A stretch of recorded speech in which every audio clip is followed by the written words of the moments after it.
All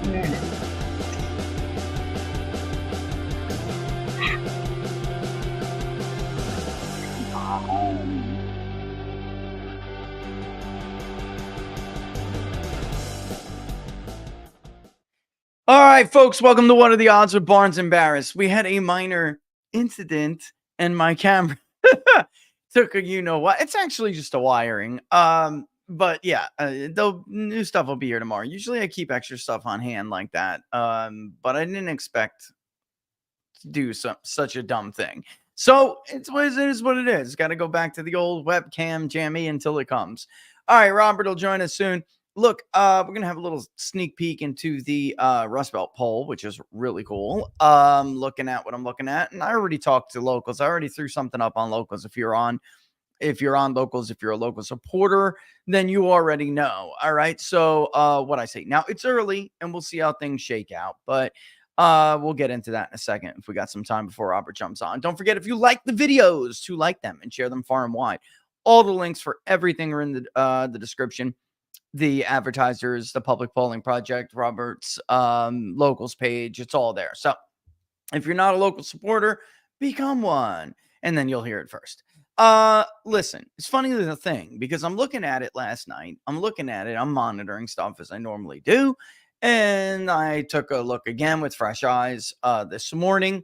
And I just, as far as the national polling goes, I just really don't see a change, which is weird because the last poll that we did was the first time ever I have ever gotten a straight 50-50, almost to the nose, identical number of interviews, which again, Harris, what looks to be the most likely outcome right now is anywhere from like a nationally Trump +1 to like Harris +2, which really makes this, in polling wise, a close race, but not really good enough for Harris. So over the weekend, you got all these little Hopium chronicles and all these other left-wing people basically saying that, is Trump really coming back, or is this just a matter of, the right-wing polls, the red polls, they call them, flooding the zone. Look, if all of these guys, if Emerson College is a red poll or a Republican poll, if Signal and all these other people, which is ridiculous. I mean, they hire Signal all the time. Like, if they're all right leaning and they're all red, then what the hell does that make everybody else? And as far as I know, and I know there was some pretty bad misses by a few in like Michigan in 22, but we didn't poll Michigan. It wasn't us, but with the exception of maybe some of those polls in 22, have you ever seen a poll miss by 19, 20 points from these right-wing pollsters? I've never seen that. Have you? Have there ever been the equivalent of a Biden +17 in Wisconsin? I've never seen it. So it prompts Nate Cohen to write this article, which I find is hilarious, about what it would look like, what their polls would look like if he cared about the recalled vote, meaning who did you vote for in 2020? If it's not close, just because the recalled vote is wrong does not make the poll wrong. We've talked about this a million times. However, if your recalled vote is wrong and your senior vote looks crazy, right, and your white vote looks crazy, then you probably did something wrong. And it's like a red flag. It could be used as like a red flag. We don't wait for it. And we've gone over this a million times. I'm not going to do it again. How the hell are you going to wait for the people who didn't vote? You're going to wait a subsample? I mean, you could, but I disagree with that. That's not legit. Just poll more, get a better sample size, a more representative sample, and your recalled vote will look fine. Or at least it will look in the ballpark. That has always been my philosophy. Same thing with party, by the way. Anyway, he rewrites all these polls and he's like, actually, if we did it like this, Trump is actually ahead in all these states, and here's how much he's ahead by. Well, here's the problem with that. In 2020, he made a huge deal over recalled vote. He made a huge deal off of waiting to get the recalled vote in the realm of normal, and then argued that it's still the problem Trump has is that these new voters are going for Biden overwhelmingly, and the third party voters are going for Biden overwhelmingly. That's what he argued. So now we're back here in the freaking clown show, and it's a different standard because it's a different year, and his polling is too favorable for Trump, for his editors at the New York Times. Let's get real. Nationally, I did not see some huge bump for Harris, and after the debate where Vance absolutely clobbered Tim Walz, he did. I imagine Robert's going to have a blast with that when he comes on. But I did not see like some huge bump back. These people have got to get their response bias under control, because that's really what this is. And in Pennsylvania, I don't know. We're only on day 2. Give it some time. And we're going to, looks like we're going to be able to track Pennsylvania, actually, which is cool. I'll tell you more about that in a little bit. But Todd Wood from CD Media was like, well, what do you want to do? You want to track that? Which one's most important state? You want to track it? And it looks like we're going to be able to do that. But separate, too, it would have to be separate from the public polling project. Oh, little surprise. It's the Rust Belt poll. I know I said we were going to do Pennsylvania. I know we said that. But we're doing Michigan as well. I just had to make the questionnaire a little bit more reasonable. Look, we need approvals, the stuff you always need, trust to handle issues. We need to know the mood of the electorate, right? Most important issues, all the juicy demographics, national origin, ethnicity, all of that. But some of the questions that I wanted to put on there, which would have been loaded questions anyway, we weren't going to be able to do. And that's fine. It's not that big of a deal. What's more important is who is ahead in the presidential race and who is behind. Who is ahead in the Senate race? Who is behind? What does a generic ballot look like? And by the way, for everything, which is part of the reason why the questionnaire got too big for my liking, if you've been watchers for a long time, you know I do not like to have large questionnaires. Not everybody's going to sit there and take a large questionnaire. They're just not. And you're going to miss people. But we had to do leaners. The Senate races, obviously the presidential race, we've been doing that for a while. The Senate race, the generic ballot, etc., etc. All right, before we look at the actual poll before Barnes comes on, let's actually look just at what they say here in their little headline, okay? New Yahoo News YouGov poll, Trump-Harris race tightens after Vance debate win. Bullshit. Bullshit. Maybe more Republicans and Republican-leaning independents wanted to take a poll after Vance wiped the floor with Tim Walz. But, folks, this is not how this works. Vice presidential debates don't run the needle. They can energize people, which you will see reflected in the polling. But I guarantee you, if you had the same 3,000 people and you asked them to fill out the survey every week, you would not see any difference. Barely.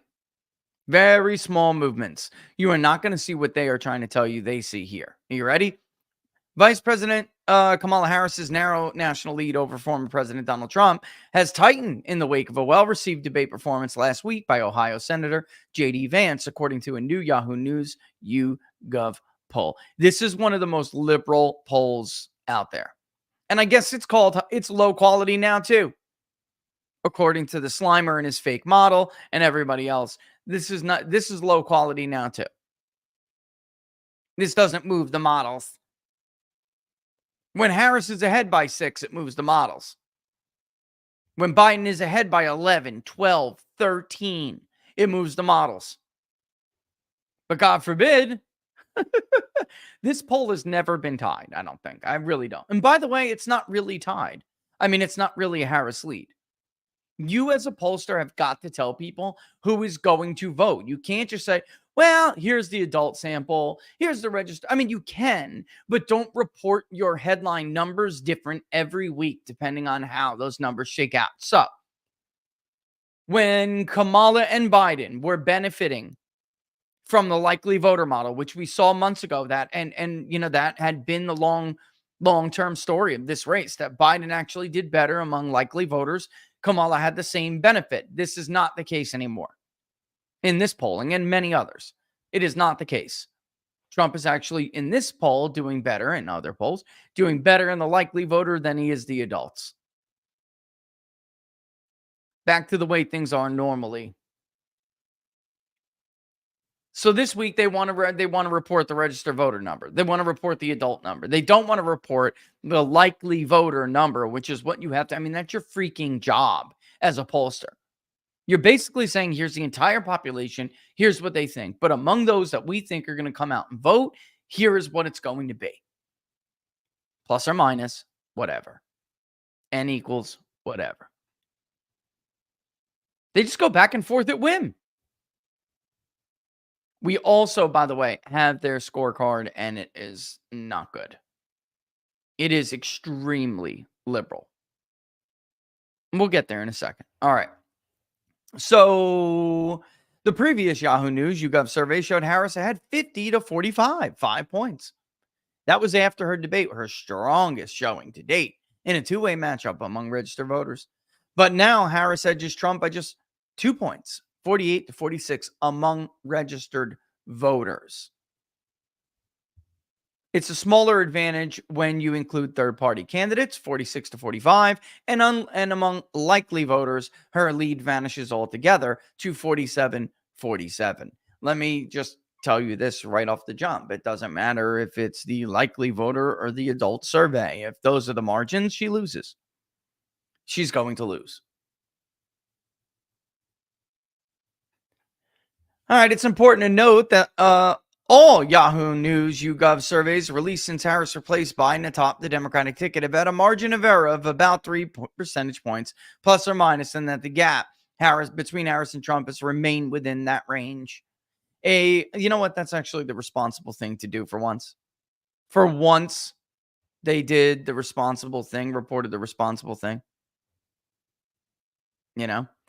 All right. And that gap, right? Yep. A 48 to 46 Harris lead could actually be a 51 to 43 Harris lead or a 49 to 45 Trump lead. In other words, the race for president is too close to call. Has Harris's debate bump faded? Let's ask Robert. There he is. Robert, what a load of crap. I'm reading the YouGov Yahoo News poll. And yeah, I broke my camera. So I'm using the webcam. So okay. I don't want to talk about it. All right. Elbow's broken, busted up, bleeding like crazy. We just forget those nights. All right. Anyway, so basically, this is like a poll, and this is what we're kind of going to talk about today. Obviously, this is a poll that has long fueled these ridiculous narratives going into presidential elections where, the Hillary Clinton and the Joe Biden have these tremendous leads, even insurmountable leads. And they did again what they always do, man. On the likely voter, it's tied now at 47 after she had a 5-point lead, which they're attributing to this man. Listen, I said, and then a locals person gave me a meme that this is what you're going to see, man. This is the story you're going to see after this debate, right? And then Trump's Dan Scavino, Trump's guy, actually put this up after I said that. So obviously he's listening. Obviously a lot of people are listening, but it also was just such an obvious comparison. That dude looked like Elmer Fudd, even talked about the shotgun in the high school, right? But and I know Vance did great. He wiped the floor with Tim Walz. He annihilated him, but it doesn't move a race 5 points, brother. It doesn't. Like, right. That's them not having their response bias under control. I'm polling nationally right now. I don't see any change from the last national poll we did. Like, it's almost identical. Tied race nationally. Yeah. Anyway, I mean, and pretty much the polls and surveys have pointed towards that in general. That you have about that if you presume the same 5 to 6 point bias that was present in 2016 and 2020 due to their inability to reach key voter groups that trend Trump. and Trump is overperforming and pretty much all the polls by comparison by 5 to 6 points at the state level and federal level. Another poll out of Michigan has Yep. him, up in a pollster that pretty much never has him up. Never. So Yep. that's what a lot of the data shows. But and so you'll see there'll be a lot of polling noise between now and election day. My guess is that they'll continue to show it a close race with a Harris lead. And even illogically, they'll show a lead bigger in the swing states than nationwide, which of Which is course makes no crazy. sense. Yeah, which is It's crazy. given the trends, very successful event for Trump. Obviously, Vance did great in the VP debate as expected. The probably to a surprise to the media, but not really a surprise to anybody else that really knew who Vance was and knew how effective he is and knew the hillbilly elegy story Yeah. and knew Walsh. I mean, they basically just propagandized the dickens out of the VP on both sides, created a fake narrative about both sides that was just going to get the bubble popped once the debate happened. Yeah. What a And good and point. that was inevitable. But yeah, I think some of the things we can go over today include, what's happening with registration trends and vote and early vote. But I thought, a good place to start would be if we looked at Lichtman's keys with an objective view, what do Lichtman's keys actually show? Because really Lichtman's keys, you can condense them. For those that don't know, it's Alan Lichtman, Yeah. political science professor who came up with what he called the keys to determining the presidential election, and he retroactively applied them to prior elections, Yeah. and then projected them in future elections.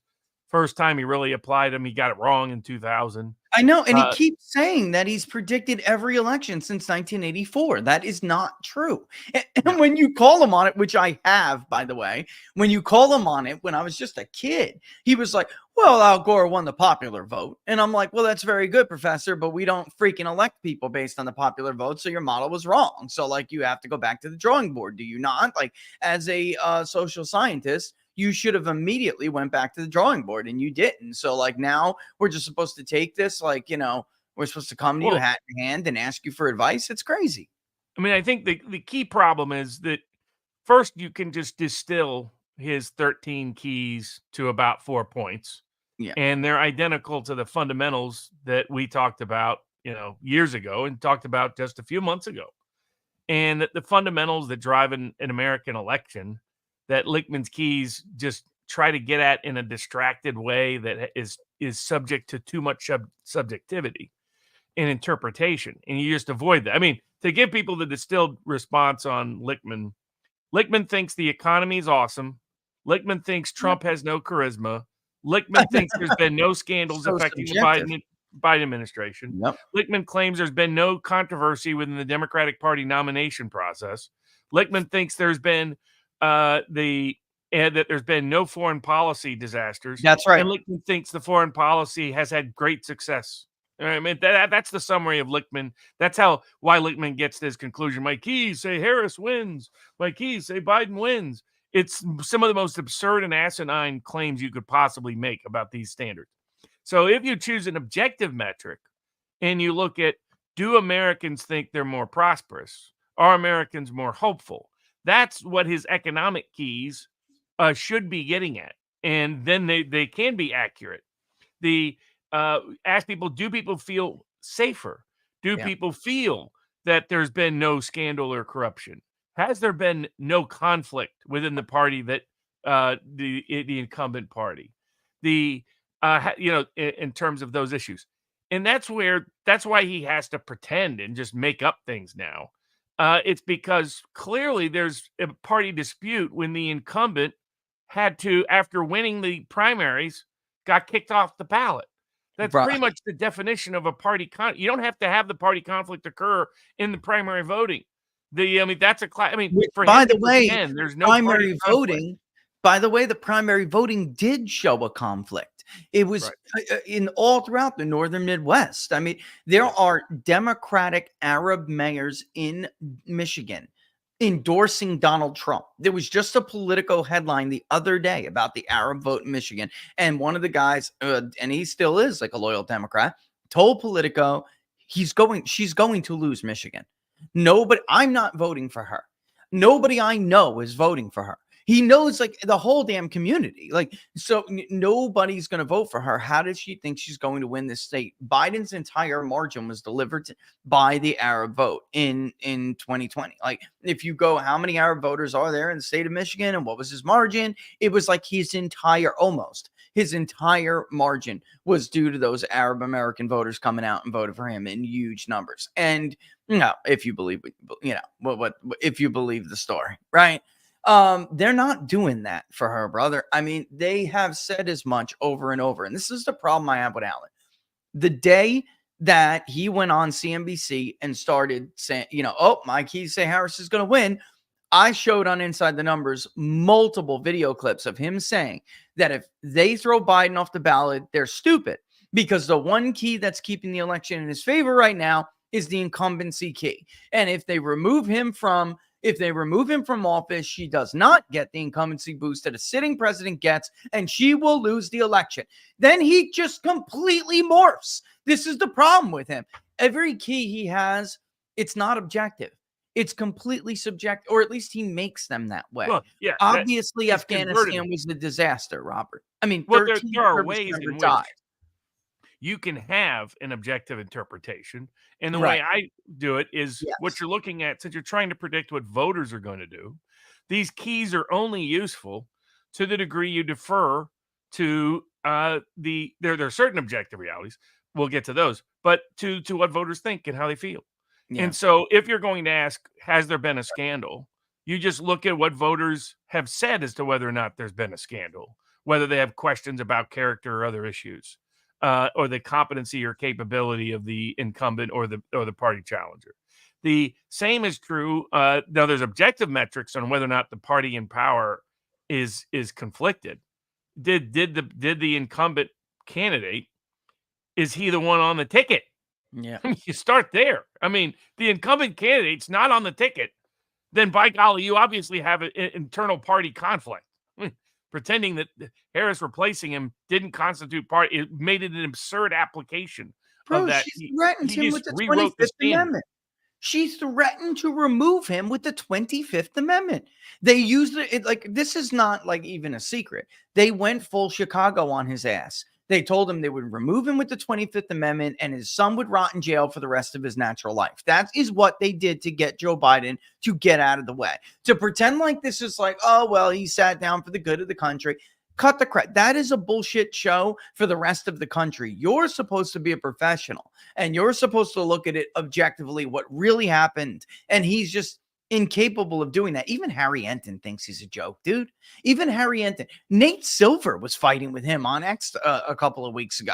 Like your model is been completely compromised. You have compromised your own model. Like even these two far left. And Harry is, I think, doing a decent job trying to remain objective, but Nate is lost. He's just gone, I told you guys don't fall for that friggin' fraud, that scam artist. And you guys did fall for, so many of you did. And you tweeted out his shit, Robert. And I told you exactly why he was doing what he was doing and what he was going to do. Now, here we are, 60-something%.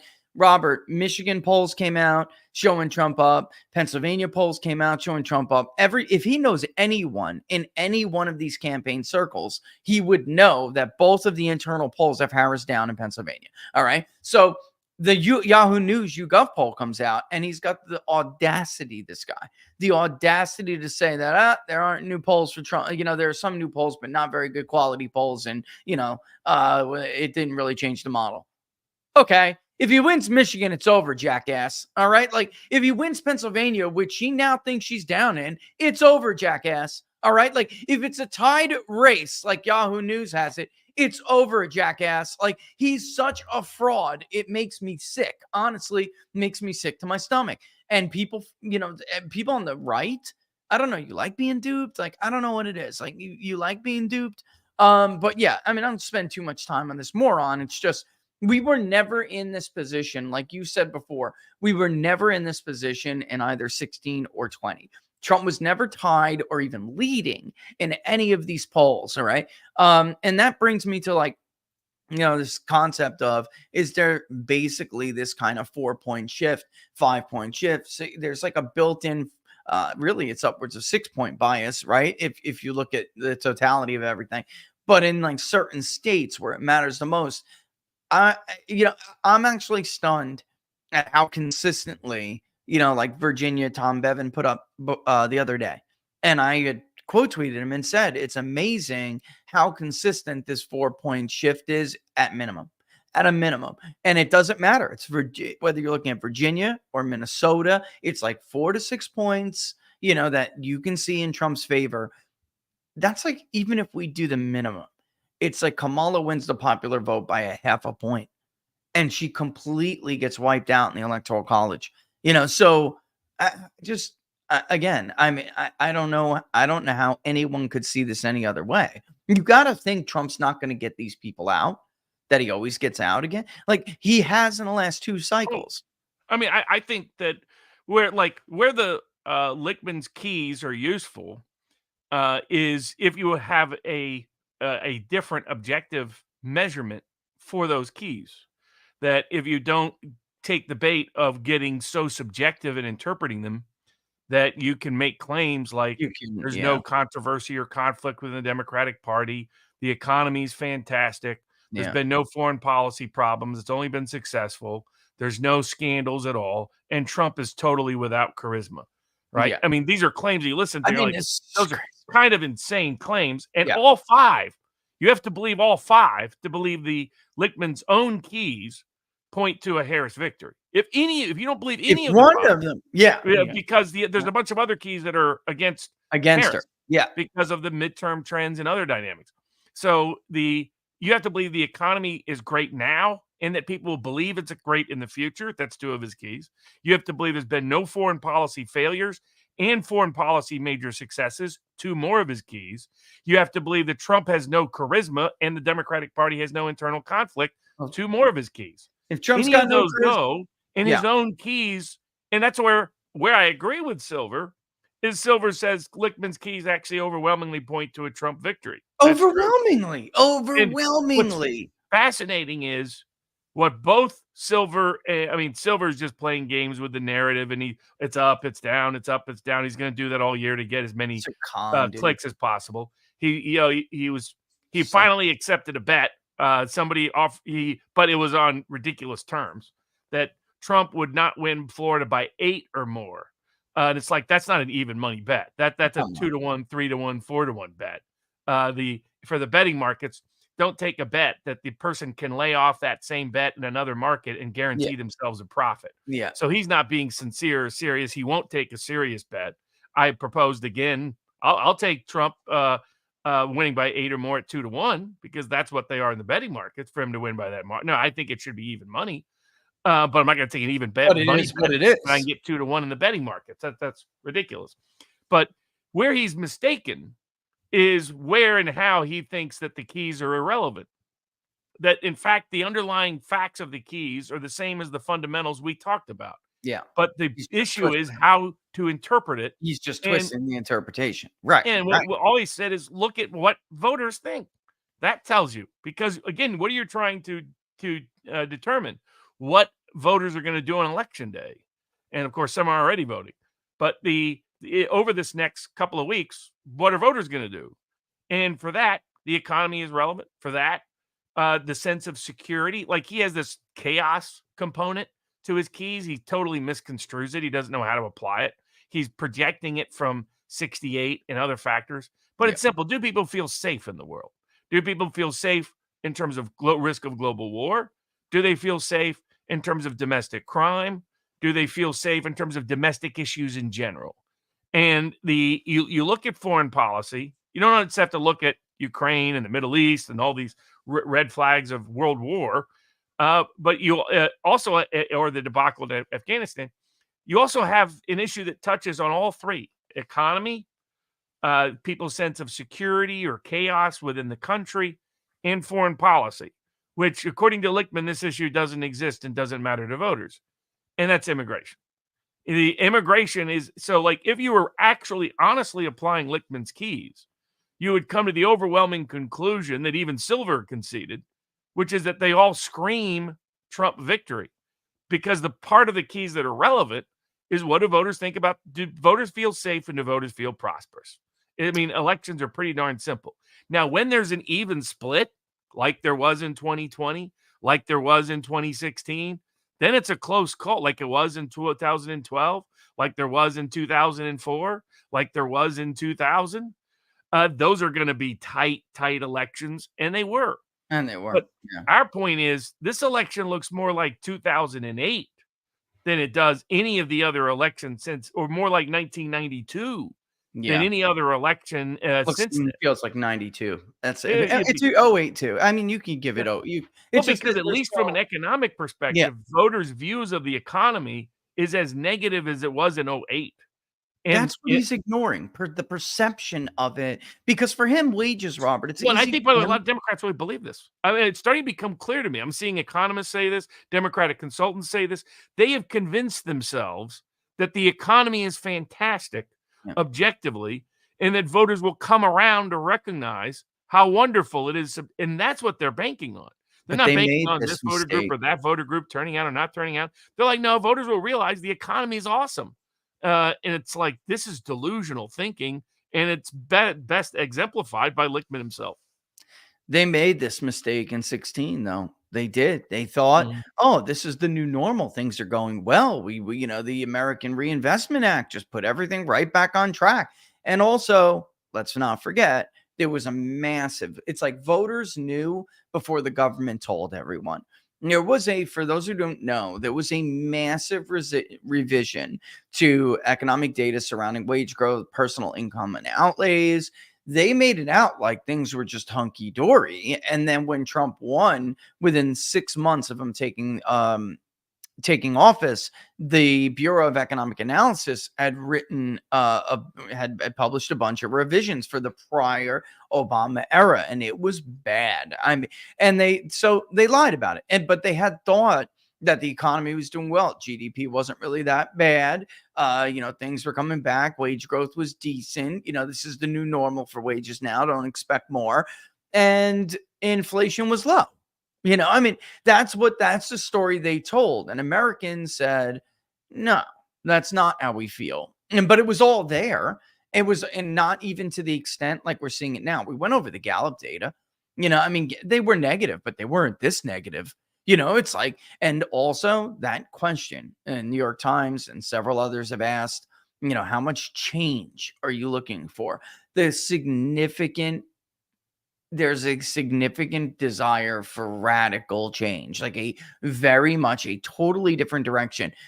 And that hasn't faded under Harris, and it hasn't changed. Like, we keep hearing how Harris has narrowed Trump's advantage on issues like the economy and inflation, and I would argue that's in large part a response bias. When you ask people who they think is the change agent, who's the change candidate, it's Trump, and it's Trump overwhelmingly. I mean, the New York Times poll was just totally devastating for her, and that's not something that changes in like a week or 2 weeks. Like, that's baked in, folks. That's baked in. Well, And and here again, we can use a third-party indicator. The most reliable indicator for the past presidential elections going back to 1952 has been Gallup's polling yeah, on the top issues and which party is favored on those top issues. This goes yeah, back to our fundamentals. How do people yeah, feel prosperous? Do people feel safe? If they don't feel prosperous and they don't feel safe, they're going to go with the change candidate, not the insider candidate, yeah. not the incumbent candidate, not the incumbent political party. And there it is, And right there. yeah, so the It is. uh, for those unfamiliar, there's two factors that they've used the party affiliation, and I don't use it amongst general group. I look at independents. Which party are they leaning to? And Ooh, then let me which pull this up. party has an edge on the top issue? And in fact, since like the 90s, whatever that margin is, has ended up being pretty darn close to the presidential margin. So you Yeah, see we can look 92. at that. Yeah, yeah, yeah. Yeah, I mean and so you look at the party edge. Democrats used to have a big party edge. Since 2004, that has now stabilized. And since 2004, the Democrats didn't have an edge and lost the election. 2008, they had an 8-point edge in party affiliation data, and they won by about 8 points. 2012, they had a 4-point party identification edge amongst independents. They won by 4 points. 2016, they had a 3-point party affiliation edge, ended up winning by 2, which wasn't enough to carry the Electoral College. Nope. 2020, that increased to about a 5-point edge through the fall. Then that's what they about won by 4.5. This is the first time in the history of Gallup polling that Republicans have an edge in party affiliation amongst independent voters. And so if we just go with how predictive it has been in every presidential election cycle in Gallup's history, it suggests that Republicans will win by 2 or 3 points the national vote at the presidential level. And additionally, you get the same thing when you look at the top issues. What are the top issues? They're all issues that when people say, which party do you think will handle these issues better? This has been highly predictive. So, for example, in 2020, it all came down to how much could Trump get the economy to bounce back from the COVID problems. And he almost got there by election day. But for a long period of time, as we were saying at the time, he was underwater on a lot of those issues because of the lockdowns. He almost made it back.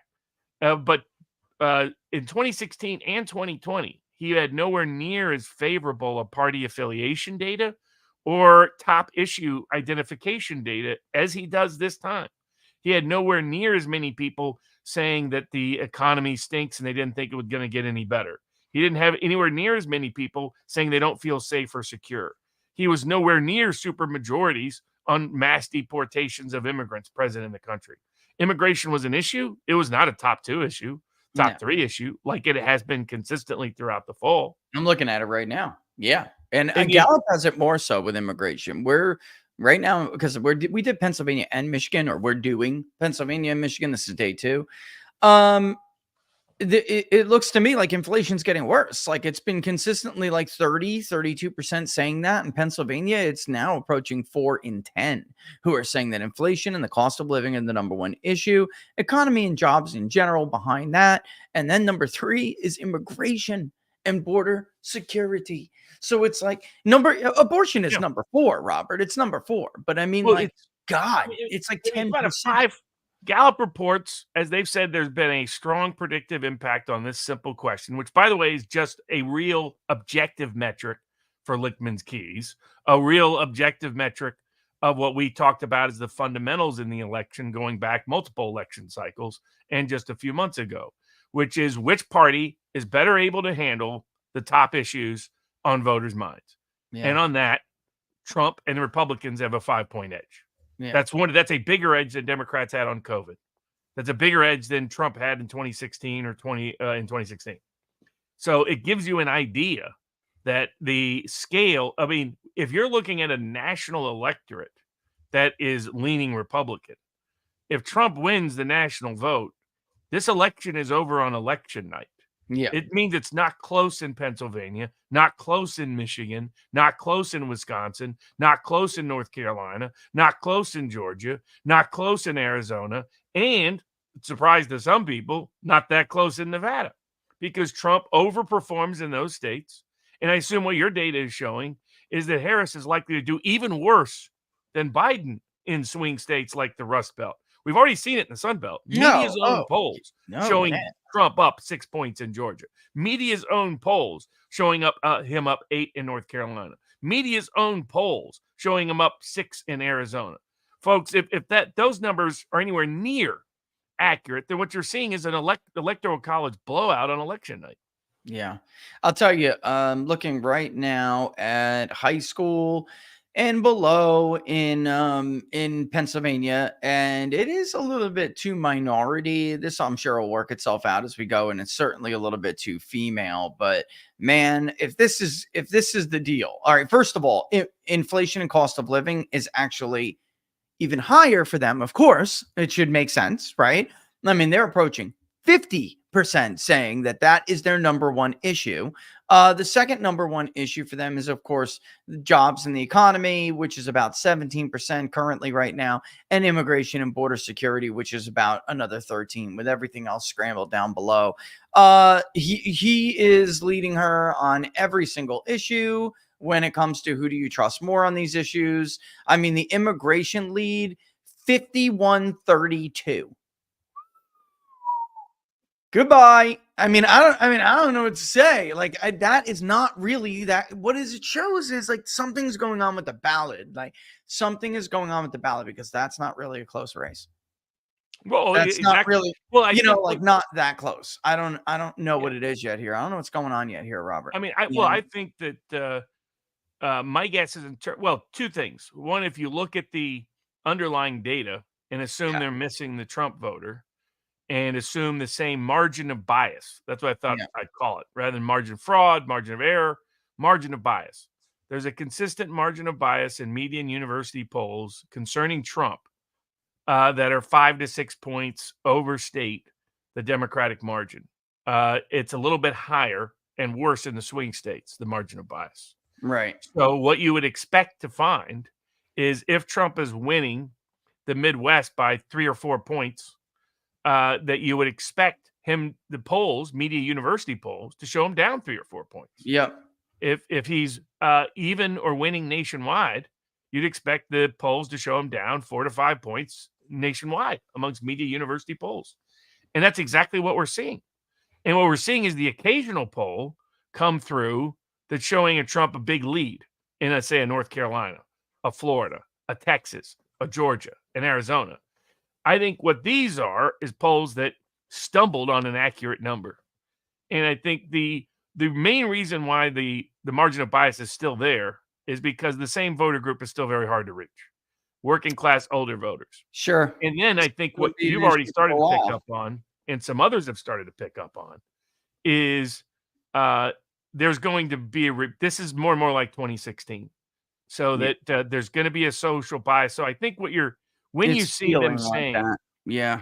Trump It is. Republicans have massive edges on the top issues: inflation, cost of living, the economy, jobs, wages, safety, immigration, risk of war. Like, I forget, in Michigan, I think they asked it, do you feel safe or not? Trump 4 or 5 point edge. Who do you think will help the country make you feel safer? Which is probably a good way to frame that chaos, crime, global war risk question. Which president do you think you'll feel safer with if they're elected president? You'll make the country safer. And it's just overwhelmingly Trump. Trump is prosperity and peace. Harris is poverty and war, as we've been saying from day one. The momentary boost from the hagiographic coverage has now faded Yeah. and will continue to fade, as we said it would. Everything bad about her would start to come back into voters' focus.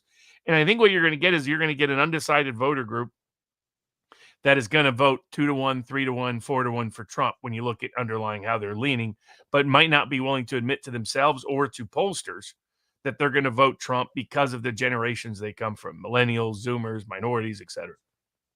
Yeah, I'm looking at it's weird too, because you have some of the stuff when not removing Robert Kennedy from the ballot, right?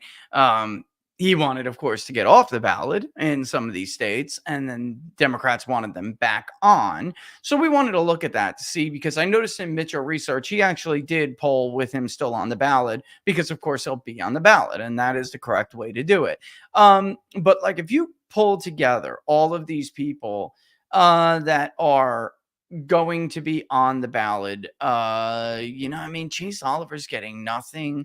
Jill Stein's getting nothing. Like, there was a vote. It was kind of funny. There was a vote in 16 that was undecided. And at the end of these, like, very last week of polling, we were telling people, you have got to pick somebody. You cannot sit and tell us undecided. So when we would lean them back then, we did until the final week, let them lean undecided. Like, I'm really undecided, because we wanted to know who that undecided voter was. So we would say, folks, if you're undecided, who would you vote for if it was today? And we would give them the choice. It would basically say, no, I am undecided. So most people, I would say like a third of them, continued to say they were undecided. And then at that final week when we did it, they just threw their vote away. And it was like, Gary Johnson, Jill Stein, and, Stein we did nail pretty much on the head. But like, if you took the small share that went to Gary Johnson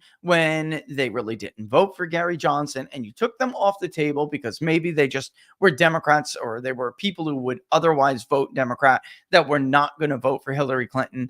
That gave, obviously, that made it, because we were a little bit too pro-Trump, but in that, not pro-Trump, we had about a 1.8% lean in the national poll. The battleground polls were dead on, but if you did that, it was like a much more accurate thing in the race. I'm looking at some of the third party vote now, and I'm just thinking, like, these people are not there. I don't know. There may be Biden voters, Robert, who did like Biden.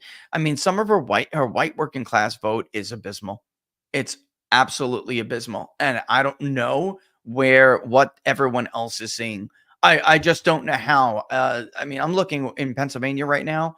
It's like 6 points worse than Biden from 2020. So that's exactly kind of what I would have expected, or a little bit close to it. But there's still these people who want to, they still have the partisan lean to them. So I feel like they're kind of just throwing it away. Cornel West, Jill Stein. You know what I mean? Like that's what I'm getting, that vibe is what I'm saying. So it feels like very 2016 to me. And it does, where those people are just going to toss it away, and they're not. I mean, we already know from the early voting data that this is not going to be a COVID-19 election. Or at least it isn't yet. It isn't yet. Yeah. I mean, that's a good transition into the what the tea leaves show in terms of early vote, in terms of absentee mail-in voting, in terms of voter registration. Because remember the big prediction that Taylor Swift would lead to, what was it, 30 million new registered Democratic voters? Well, whatever ridiculous number. Well, we now have data to test that. From Pennsylvania, from North Carolina, from Florida, from multiple states that have voter party, you register by party, Nevada, closed party states, so you get a high level of independents choosing one party or the other. Yeah. And all of it is trending massively Republican. And I would note that voter registration historically trends Democrat in September, because it does when they get the college kids in. That's when they get your low propensity Democratic voter to register. And despite that, Republicans, I think probably for the first time, maybe forever, I don't know if they've ever won in all these states, won the September voter registration battle. And not just won it. In some states, they're winning it by 2-1, 3-1, 4-1 margins, massive margins. So there's been no Taylor Swift effect at all, despite all the predictions. We are seeing that what's showing up in Gallup's data, what's showing up on these fundamentals if properly applied, what's showing up on Lichtman's keys if properly used as a key rather than forged the way he's forging them, is showing up in the voter registration data. And it also goes to, like, there's concern about overseas voters and a lot of these other groups that Democrats are targeting. Yeah. Core problem is this: you got to get them registered. And you got to get them to request mail-in ballots. You can't flood the ballot box with ballots you don't have. Yeah. And that's something that some people are not paying as much attention to. It was critical for Democrats to gin up the same level of mail-in balloting as they occurred in 2020, and they're nowhere near it. In some states, it's 80 to 90% less. They don't have a cushion for a margin of fraud in Pennsylvania even. Whereas, they're still getting much better mail-in voter participation, but still way off 2020. And it's disproportionately Democrats that are down. And then you look at the early vote in Virginia, there's been a bunch of explanations and excuses proffered, but as even people like JMC down there, the Louisiana Democratic-leaning pollster who tracks early voting data, he's like, all the data is the same in every state. Democrats are underperforming, Republicans are overperforming. Everywhere. North Carolina, Georgia, Florida, Virginia, Pennsylvania, it doesn't matter where it is. The mail-in vote is way low for Democrats, off of 2020's norms. And their margin of edge in both mail-in voting and absentee voting is down, and their voter registration edge is down. I mean, in Nevada, they're completely gone. Their entire Democratic cushion is gone, and so this is what all of the data keeps pointing towards, these fundamentals that we've been talking about, and keeps confirming it, not rebutting any of it. I mean, we saw some cracks in 2020. I mean, the surge of mail-in voting is like, okay, let's see what this looks like. but that has not come back the way it did in 2020.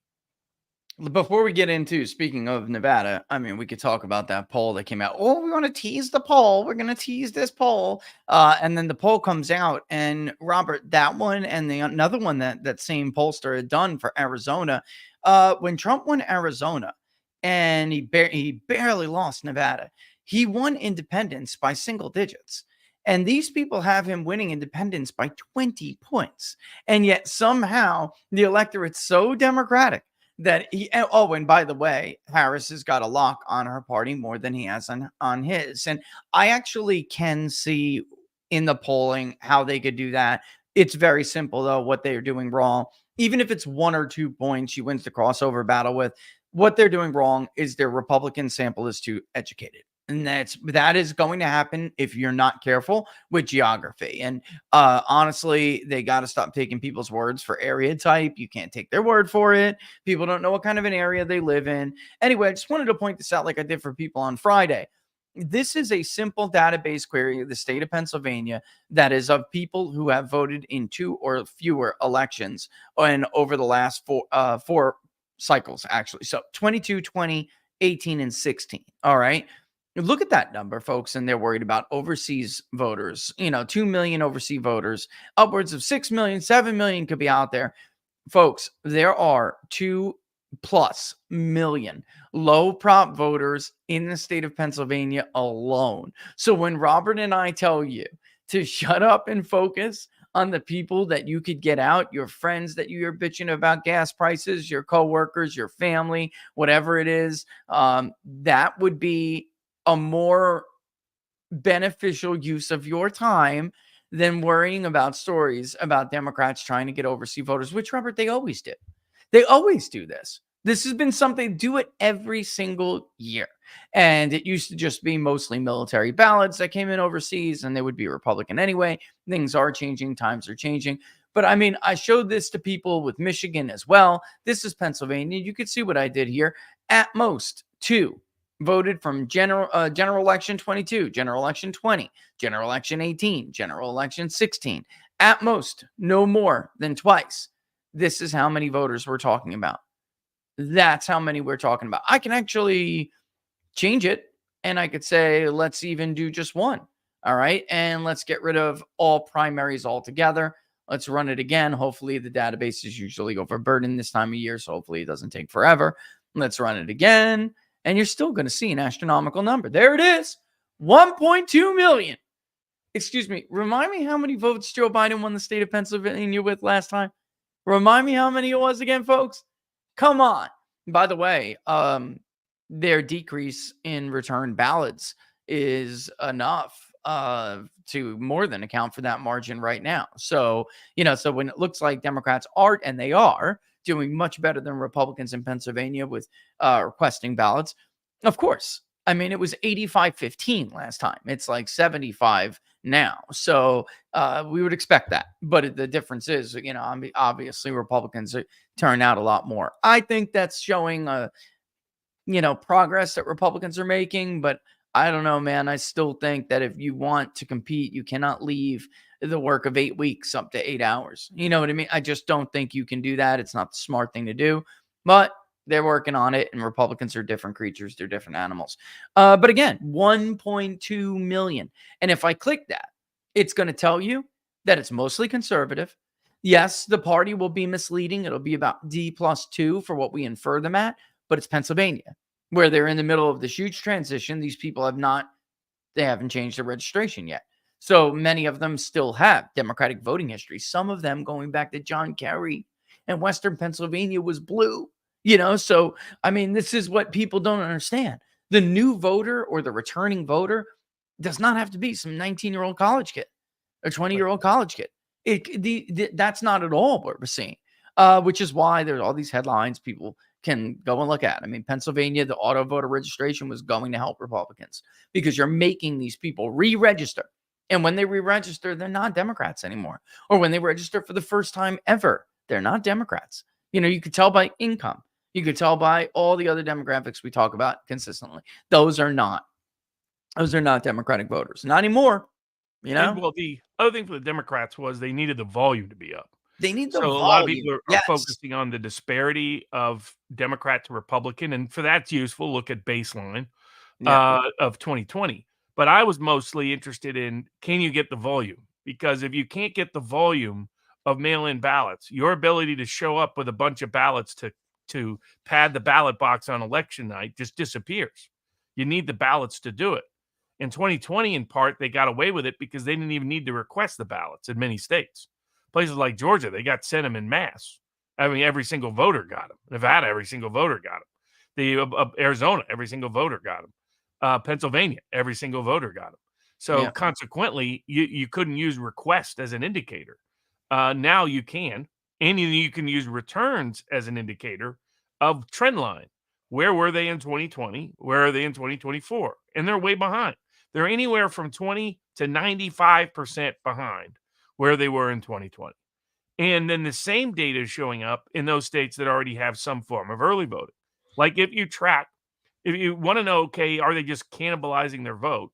What you want to focus on is the low propensity voter that's being tracked by various databases. These are the people that Richard's talking about, people that have skipped most elections. Yeah. And you can look and profile them and say whether or not they likely lean Republican or Democrat, or in some cases, by party registration. And what you're seeing in places like Virginia, no less, is the low propensity edge is 2-1, 3-1, 4-1 in favor of Republicans. So at least so far, it's only Republicans getting out to vote at a disproportionate level.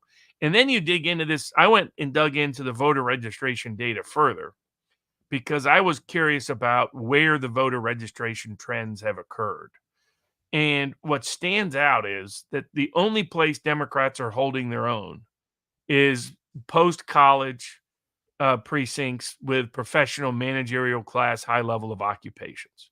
So in Chester County, in the affluent parts of the Philadelphia suburbs, around the Research Triangle in North Carolina, in the affluent parts of Charlotte, affluent parts of Travis County or Austin or Williamson County. In those places are the only places where Democrats have been able to sustain or even add a registration edge. Literally everywhere else, they're bleeding. And they're not just bleeding in rural areas. Like one of the big myths out there that I'm seeing Democrats propagate is this idea that this is an urban, like it's 2016 all over again. But they don't even realize what's changed since 2016 either. They think, oh, okay, Trump is just, remember Schumer? Trump can win all the rural votes he wants. Wait, Philadelphia suburbs will kill him. No, not such a good prediction. They're operating under the same assumption. You'll see these so-called Democratic data analysts doing these estimates based on, oh, well, look, Harris can drop 10 points in the rural areas. All she's got to do is add 2 to 3 in urban and suburban counties, and she wins these states. And what they don't understand is, just like the polls that came out from Erie and Northumberland County by a Democratic leading pollster this week. Oh, yeah, I forgot to grab that. I meant to grab that. That signal. They poll for Democrats, Robert. I mean, yes. And they show Trump ahead. Guys. Yeah. And they show Trump ahead in Northumberland County, Trump ahead in Erie County. Well, you dig into the voter registration data, none of that would surprise you. Trump is surging in Pittsburgh and Pittsburgh suburbs. Trump is surging, and the voter registration, Republican registration trends are surging in Erie County. They're surging around Scranton.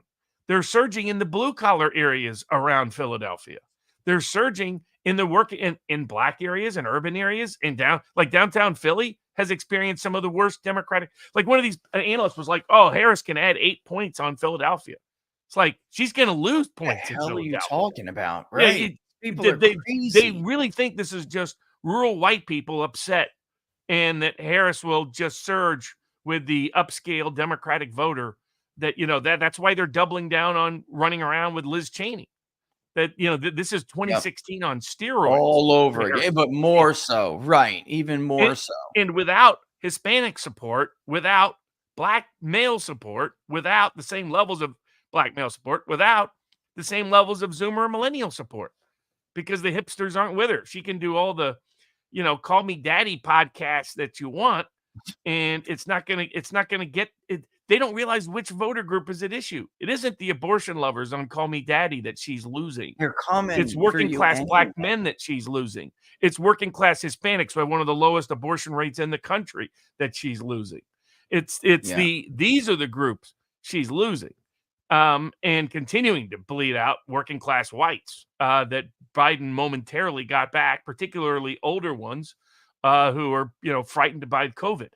And so with blue collar Joe, but you dig into the registration data in Lucerne and Lackawanna and in the areas around Scranton, the areas around Wilkes-Barre, the blue collar parts of Bucks County, or look at Berks County. Berks County is trending Republican. Yeah, let me show you. That's a suburban county. Let me show you the overall, because when you're saying like that they're adding in these like very niche places, that is 100% true. And it is the biggest myth that they're like gaining in every suburb everywhere. That's not true. And here's the part that we all just skip over. There is the totality of the state, and it matters whether you're net gaining or net losing. This is from Michael Prusier at the Decision Desk, and I'm going to get more specific. Here's PA's voter registration. All right, November 2020 and November 2022. You see Republicans, it changed for September. Obviously, Democrats are adding, right? But they didn't add enough. All right. So the Democratic advantage continues to fall. That's when the state, by the way, 1.1% victory for Joe Biden. That's it. When you look at where this stuff is actually happening, let me show people. I know it's hard for it'll be hard for you to see. This is from the state of Pennsylvania. Republicans are gaining basically 2.5 to 1. And that is because it's everywhere. All right. It's everywhere. When you look at Berks, we used to be Romney, then it started to slip away. But in 2020, that's a 5+. I mean, people don't know, Berks is kind of a suburban, exurban. Yeah, it's a part suburban, part exurban, part rural county outside of Philadelphia. So if there was a uniform suburban trend for Democrats, it would show up in favor of Democrats in Berks County. It would show up in Bucks County, which is a mixture of rural, suburban, exurban, working class, upper middle class, has all of it. You dig in, even Chester County, which has a huge upscale Democratic trending group, only slightly up. Even Center County, where Penn State is located, is actually down because the young voters are not trending Democratic like they have in past elections, which is one of the points. So you see Delaware, one of the biggest upscale counties in all of Philadelphia, that's where they picked up votes. But you hop over to Philadelphia, and they're down 3 points in the Democratic registration because the black urban vote and the young urban vote isn't following. In other words, outside of the places that the press lives, upscale, gentrified areas, outside of those areas, every other part of the entire state is trending Republican. Now, you go to working class industrial heartland areas, places like Cambria County, and you're seeing a 13-point Republican swing. Yeah. You go to, but you go up to Scranton Joe. Look at Luzerne. Luzerne in 2020 was a Democratic +9 county. Long-standing blue-collar industrial. Love Scranton Joe because that is Luzerne County. It's now a Republican lean county. Yeah. These are the suburbs and urban areas to focus on. It's only upscale suburbia that's holding Democratic. Everywhere else, they're bleeding registrants, and on election day, they're going to bleed votes. And what's important here is that some of these other neighboring areas that lead into the Northeast, for instance, is obviously a key part of the state. It used to be still stubbornly Democratic. One of those counties that was polled, we'll get to that. But look at Erie. Erie went from 12 to 6. I'm not yet. I didn't want to get there yet because of Northampton. But look at Monroe, which is next to Luzerne, right? Just south of it, right? It went from 11.9 to 7.1. All right. That is just huge. Pike was already Republican +12, which was a shift from 16. All right. It wasn't that much in 16, and it shifted further Republican by 2020. Now it's up to Republican 17.8. I mean, by the way, this is, I got to give a hat tip to Seth Keshel. He aggregates his stuff on a monthly basis. But I just showed you the actual state database. You just couldn't see it that well. But in any event, here's good old Green, by the way, Robert. Good old Green County. You see 10-point movements in the Pittsburgh suburban counties. Yes. Yeah. So you're seeing 5-6 point movements in places like Erie. Yeah. You're seeing in Northampton, you're seeing up to 10-point movements in the urban suburban areas around Scranton. And you're seeing the same in the suburban areas around Pittsburgh. And you're seeing it in the working class sections of places like Berks, of places like Bucks, of places like Lancaster. In the working class area, these are Lancaster's a county that's a mixed county. It's got it's got a bunch of Amish that are increasing registration. It's got a bunch of Delaware county suburbanites moving in. Yeah. So it's got this real hybrid in Even terms got of like a mini ghetto. oh, exactly. You got all kinds in Lancaster County. It doesn't look anything like 20 years ago. No. So it's a bit of a trickier county to track. But that's where these counties where we have a uniform identity, where they're either old school, industrial, central, Pennsylvania. Those are moving 10 to 15 points in a Republican direction. You go out to Wayne County, that's up to 5. You look at Forest County, very working class rural area. It's a tiny little county, but it's a nice little sub example of what are working class rural people doing. Though that is where you're seeing massive movement, 10, 14, 15-point movements. But what should be disturbing to Democrats is you're bleeding registrations out of Pittsburgh, you're out of Allegheny County, you're losing out of Philadelphia, you're losing out of Bucks, you're losing out of Berks, you're losing out of Center County where Penn State is located. You're not even doing great where Harrisburg is located in Dauphin County. You're actually slightly down in where all the government bureaucrats live, because any part of the county that's not bureaucrats is trending so heavily Republican, it offsets the Democratic trend. So these when you dig into the data, and I did a similar deep dive in North Carolina, it's the same thing. Here's what's fascinating in North Carolina. Some of the biggest Democratic declines are amongst rural Black voters. Yeah. It's working class, younger, rural Black voters are mass abandoning the Democratic Party. You're seeing declines in Democratic voter registration that you have never seen in these counties since the 1960s. I mean, you go to Tar Heel country and you're seeing 15 to 20-point drop-offs. And guess where the turnout in the mail-in voting return and the turnout early voting participation is low in analogous areas in different parts of the country, whether it's Georgia, North Carolina, or Virginia. It's a lot of working class rural Black voters, which might explain why she's in such trouble in Virginia.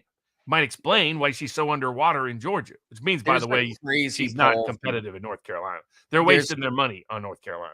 There's a crazy poll from Christopher Newport University. Dude, 1 year they'll be like ridiculously too Republican. They had Trump up by 1, I think, in poll. He wound up losing, obviously, the state by 10. And then they'll have some outrageous Democratic lead. Today they got Harris up by like 13. They have Hung Cow down by 20 points. 53 to 33. It's just such a joke. It can't be taken seriously. Here is Pennsylvania Black voters that we have talked to today in Pennsylvania. Because as you were talking, I'm like, Now, there aren't many. We talked like 80 something people so far. I mean, it's not that much, but it's a little less in Michigan, but give it time, because I think that we just spoke to more people in Pennsylvania so far today. All right, but here we go. Here is Black voters. As you could see, I selected only the Black voter, voters who obviously are Black, and then in the state of Pennsylvania, because I got to switch between Michigan and Pennsylvania if I want to see it all. And then this is just the head-to-head, because we were going down different possible scenarios. I really think the someone else is probably going to be, with like having a generic someone else is probably going to be the most informative on like where the race is. I just don't see, like, Jill Stein is getting less than 2%. So is Chase Oliver. So you're not really talking about that much of an impact. But in any event, you can see Harris in the initial ask among Black voters in a head-to-head without someone else. Harris is getting 67.8% of the vote, while Donald Trump is getting 18.4% of the vote. And then when you lean them, you could see that Trump is actually, it was 12 people who said they were undecided. When we asked these 12 people to decide, you could see that 4 of them chose Donald Trump, 8 chose Kamala Harris. Now, obviously, this is unweighted and the raw is coming in. But I will tell you right now that if we were to go right now, Robert, to the old results from 2020, this was not the case. Okay? Like, they were 9% for Donald Trump. Almost no leans, actually, I mean, there were some, obviously. I think our final poll had him with, oh no, that wasn't Pennsylvania. Never mind. That's not Pennsylvania. That's right. He was like in the high to single digits, low double digits in most of these states. If he was lucky, that's ended up being exactly what he got. Right here, your ballpark looking at 20% of the Black vote in the state of Pennsylvania. I Yeah. just don't know how the hell you win if that's even remotely close to true, Robert. I'm telling people to expect, like, let's be realistic and let's say 15%. Let's just say 15%. He gets that nationally. And in these battleground states, he's going to do better. I remember, God, it's so many years ago now, 2 decades ago. I remember George Bush. It was this silent, quiet thing that George Bush was going to do better with black men in '04. And nobody really wanted to say it out loud. And I remember speaking to these guys, and they were like, oh, yeah, yeah, yeah. There's a lot of Bush voters here. They were like, we just kind of like, we'll walk out and we'll see something, and we'll notice, oh, I think he's a Bush voter. And we'll give each other a little, yo, what's up, man? Like, that's the way it was. And then he did. And then he did do better with that. And nobody really wanted to talk about it before because they didn't want to let themselves believe it. I kind of feel like this is where we're at again. This is where we're at again. Well, I mean, I think it's a bifurcated phenomenon that might be showing up a little more in the Sun Belt polls than the Rust Belt polls. Yeah, and the Rust So I Belt. think that the same voter group they're missing is the older Trump voter. That's going to skew all these polls everywhere. But one reason why it might not be as badly skewed in the Sun Belt as the Rust Belt is that they do get a decent subsample of Black and Hispanic voters. And I think rural, small town, and certain cities and certain urban cores, I think her numbers are worse. If voter registration and early turnout is an indicator, she's doing even worse amongst rural Black voters than she is even with urban Black voters. Yeah. And so that would show up that big would in make sense. Virginia, North Carolina, Georgia, the Deep South in general. But those states that are quote unquote swing states have a big rural Black vote contingency. I think she's going to underachieve there, especially badly between turnout and younger voters voting Trump. And then I think similar with Mexican American voters in Texas. New Mexico has a poll out with Trump within the margin of error. Yeah. Arizona and Nevada, and the same with Florida. I mean, I think I'd put the median margin there. Trump's going to win by 8 or more. Yeah. Me too. And then I think I would love so to that poll really it. means the I don't Rust think it's- Belt. And in the Mhm. Rust Belt, the two areas, there's the historic Trump vote they have a hard time getting, which is big there. The second is the urban Black vote, is millennial, urban, younger urban Black vote, particularly men, are not trending in Harris's direction, not participating, not registering to vote. Those that are more reporting. I mean, she needed to get in the 90s, and she's going to get somewhere in the 70s. And that's frankly a death nail in Pennsylvania and in Pennsylvania for sure. And then she's not winning the Scranton Joe vote, and that vote's been trending Republican. It was basically the whole state is trending Republican outside of the old Republican base, the old Yankee establishment, elite establishment, mainline Protestants. That's where the word mainline comes from. Is the mainline that would track up to the upscale suburbs of parts of Philadelphia and outside.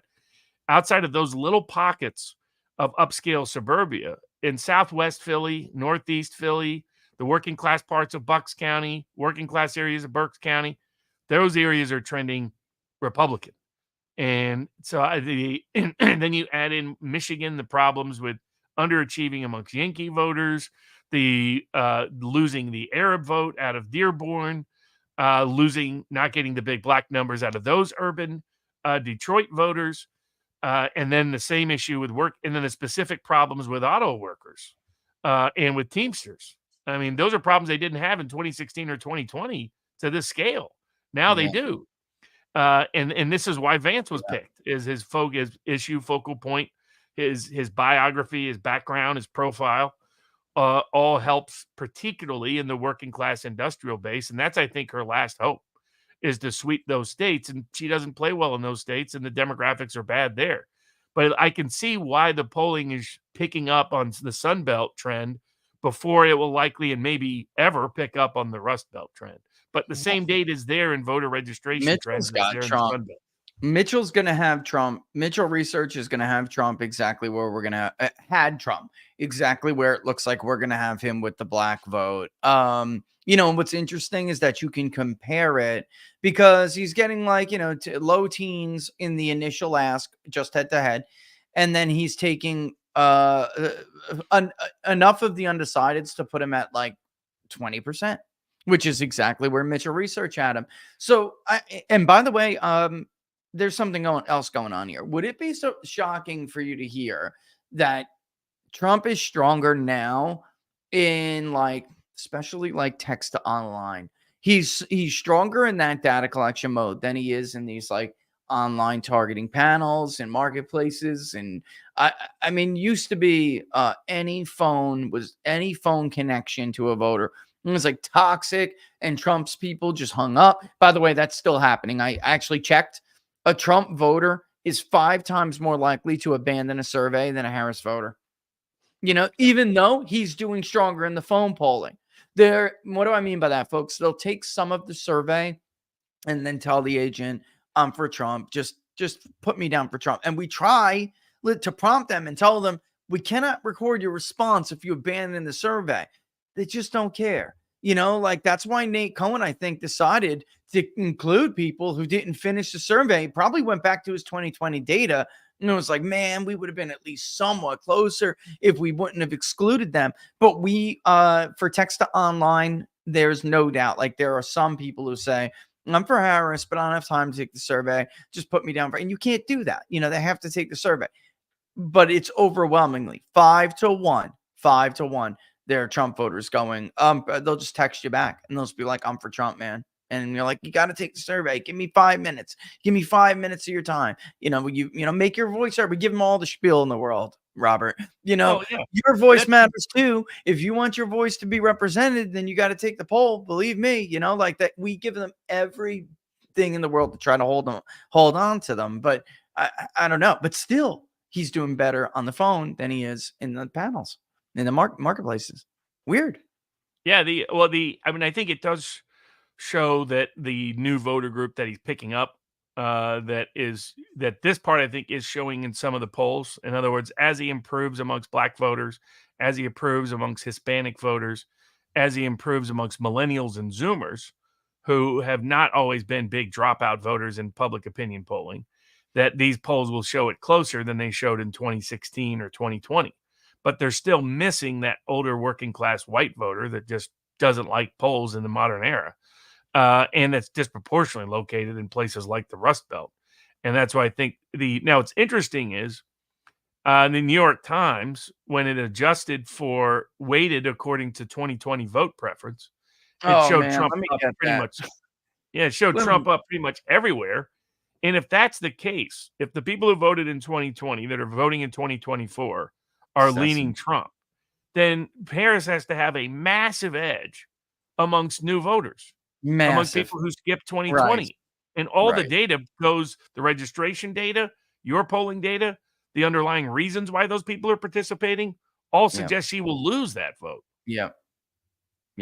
Let me pull that up, actually, because I think this is really important. I started the beginning of the show telling people, listen, in case you really weren't paying attention in 2020, or you weren't watching What Are the Odds of Barnes and Baris, we went over this over and over again. He would make a big deal out of the recalled vote. And he would say, if we wait for the recalled vote, then Biden has, this much of a lead, but that's not what's really driving his lead. It's the new voter. But he would make a big deal out of it. Now it seems he wants to have his cake and eat it too. He wants to be able to argue the other way around. And he's feeling like, I better hedge myself. And that's why he's doing this, because if he doesn't hedge himself, hold on, let me pull up the actual, people don't want to see the rest of the crap. I don't want to lose some of these things here. There were some other graphics I wanted to show. But right, this is called, when he's doing this, folks, it's called a hedge. He's hedging. So he can later say, you know what? We kind of did show you that Trump was going to win. We kind of did. That's what he's doing in case Trump wins. He wants to be able to say, I told you this would be the margin if it was an electorate that pretty much mirrors 2020 or very close, right?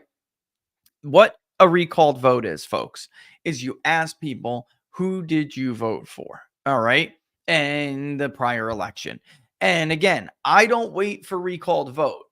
There's something wrong with what you did if you get the data the way the New York Times did. So like instead of what Nate is doing here. I simply would have told you I have to stay in the field longer. The sample's not representative. I would have figured out which groups were underrepresented and I would have made it work. I would have fixed it. I would have stayed. Now, it costs more money to do that. And pollsters aren't willing to bleed their own budget. So, I mean, he's at the New York Times. There's no excuse. There's no excuse. But like the Morning Consult, right? They're not doing that. So many other people. That's why people are talking this cycle, and it's a good thing, about what the internals for the presidential campaigns actually say. Why? Because they have a lot more money than like Emerson does. They got a grant. So like, Spencer has what he has.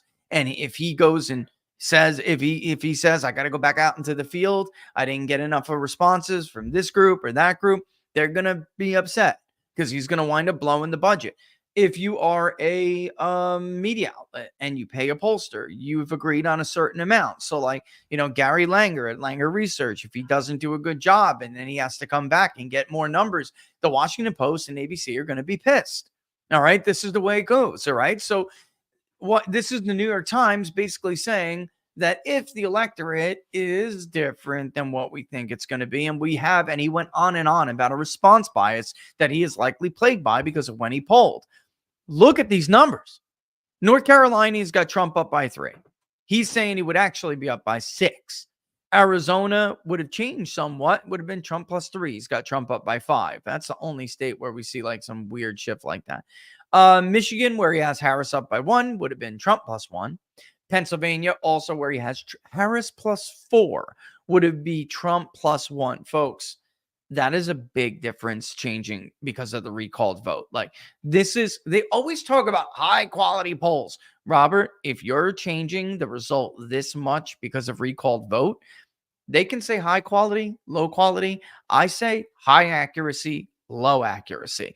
This is a low accuracy poll. If your weight is changing the result, the overall result this much, which we already knew it would because Tony Fabrizio did this in a campaign memo. And he said the New York Times polls are all wrong. Like there's something very wrong with their data. Look at this. If we, looked at the actual recall vote and it was Biden plus 2 in Pennsylvania, Trump would actually be up. The Harris plus 4 number they got is solely because of who they spoke to, not because it represents the electorate. It's just a reality. And he knows it, which is why he's doing this. This is a cover your ass thing. What is your thoughts on, because we're seeing it reflected in the betting markets as well. Yeah.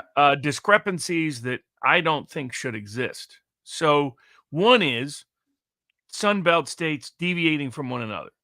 Yeah. In other words, that Florida's going to trend one direction and Texas is going to trend one direction and Georgia's going to trend one direction, but North Carolina is going to trend in a different direction. That's what these betting markets are predicting. That's what some of, not all of the media university pollsters are predicting. Yeah. Similar in the Southwest, that Arizona's going to go one way and Nevada's not going to go with it. Yeah. And then the same as to the whole country. In other words, why would Georgia move 6 points Republican, but Wisconsin barely budge? In other words, so I'm looking at the demographic groups, and I'm like, I'm not seeing why Arizona. One, I definitely don't see why Georgia goes in a certain direction, Florida goes with them, but North Carolina doesn't join them. I don't see anything in North Carolina that should suggest that North Carolina is going to radically deviate from the trend that's happening in the rest of the Sun Belt. Similar with Arizona, between Arizona and Nevada. But I also don't see a lot of the Harris campaign seems to be predicated on the idea that the Rust Belt will look like 2012, that the Rust Belt will be more Democratic than the national vote. Yeah. And it's like, why? I mean, in fact, I see more reason for the opposite than, you go from Biden, Midwest Biden, Scranton Joe Biden, old blue collar Democrat Biden, old union friendly and union endorsed Biden, who wants to take care of old people during COVID, to Kamala Harris with and you're going to do better in the Midwest against Trump, at Trump Vance ticket. So what are your thoughts on these? Is there any reason for such a difference to occur between these regions? Or my view is everybody's kind of going to trend together for the most part. And if you get any variations, it might be Trump-oriented variations out of Yankee areas in Maine and New Hampshire, out of some parts of Virginia because of some of the unique populations you have in the state. But otherwise, I think everything's going to kind of trend together. But what do you think? I look, and when I see that stuff, I look at, like, for instance, North Carolina, and North Carolina, Georgia, Arizona, they all moved to the left about the same margin from 16 to 20. So the polling suggesting that somehow North Carolina is going to go in its own direction, right? First of all, it's important to note North Carolina hasn't been polled correctly in over 10 years. The polling is very bad in North Carolina. A few other people and I pulled North Carolina correct in 22, but for the most part, Robert, they did not see that. It was another mini red wave in North Carolina in 22 that everyone kind of ignored, and they acknowledged Florida because the margins were so big. But in 22, even though the polling did not suggest it would be this big, the Republicans got both chambers of the state houses. They got both Supreme Court races. They got the Senate race. Look, there's a census issue, and a lot of pollsters like to take the census first as a starting point for weighting, and then they deploy their likely voter models. Everyone here knows that North Carolina, the census effed up on bad. Eastern North Carolina saw a lot more growth than the census showed. So, like, if your starting point is the census, everyone loves the American Community Survey, which I don't. I've been arguing against that for years. If that's your starting point, you're gonna mess up, because I mean, this isn't it's not even an open secret. Everybody knows it happened, and yet there's no way to fix it, right? So everyone's just gonna take those numbers and move forward. I always stick with the voter file because, Robert, that's the actual population. That is the act. We don't have to worry about whether some government bureaucrat or door knocker did their damn job correctly. We know what the numbers are because they're in the database, right? We know who lives where. We know what, the same thing what happened with a poll in Pennsylvania. Mark Harris ripped apart as if we're all of a sudden changing media market definitions. Like these, I think that was actually, yeah, I think that was just intentional. Like you cannot make up your own definitions for media markets and then wait accordingly. But I think that honestly, so there are people who start with the census, and that would be a legitimate reason for why they would screw that shit up. But the voting patterns have not really justified those polling misses. They have. I don't know. At least to me, if It's a legitimate reason. There are illegitimate ones, I could talk about too. But yeah, if the similar demographics, if we looked at those between North Carolina, Georgia, certain parts of Florida, Pennsylvania, they're trending as Republican as those other areas. And it's like if this should show up in voter registration data. If North Carolina is suddenly politically realigning to the left, of where it was before, which it is not.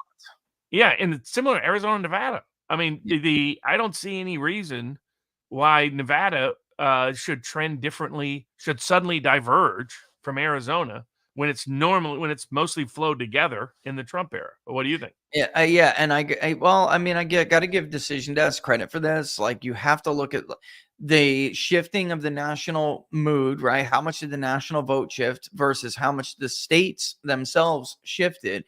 North Carolina and Nevada are going to be the one if the trends continue, and all of the data suggests it will. Like the registration trends continued, right? The state to state migration trends that have fueled those trends have continued. So I got to give them credit for that, because North Carolina and Nevada, if we're talking about that, forgetting polls, just how these demographics have changed and how did that reflect the vote, then those states are going to be very hard for her to keep. Very hard, because even if she wins the popular vote by like 2.5 points, she's going to lose both states pretty comfortably.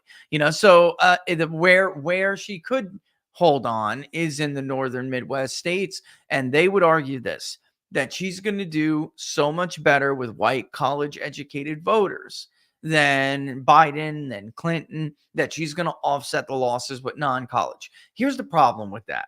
And here's what Rui Teixeira has pointed out. He's a liberal, for people who don't know who he is, the emerging Democratic majority co-author. Polls have shown this before with Donald Trump, and it didn't happen. All right. Hillary Clinton was going to do this too. Joe Biden was winning post-grad whites by a ridiculous margin that would make the New York Times 4-year college degree and more demographic group outrageous margin for Biden that didn't manifest. Now, it did among that 13 to 15% of post-grad, but it didn't with the 4-year. Not to the extent that the poll said. He always outperforms with white college-educated voters. And Marquette actually had a write-up about this from Wisconsin. And he said, you know what? Ironically, we're not shocked by how well he did with non-college whites. We're actually shocked by how well he did with college educated. He was not supposed to do that well. Now, he's going to lose them, but the margin is what matters. With her, I'm telling you, there's that's number one. That's the number one problem. The number two is that they're outnumbered in these states. Okay.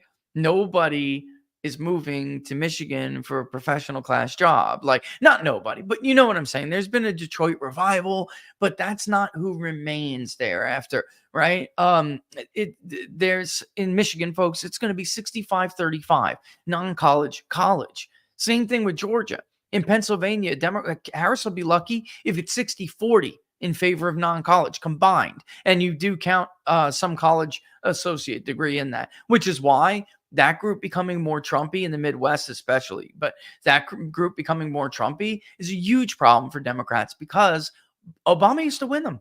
You know, he used to win. He only lost those who didn't have any degree, not 2-year, enough, and that group is now part of the non-college, no degree group under that voted for Trump in 2016, against Hillary Clinton. Some of them they got 2-year degrees. They stopped and went back to the workforce because the Trump economy was good. So now they're sitting there with 2-year degrees and that's it, So, I mean, it's just a different demographic and they're not winning them the way Obama used to win them.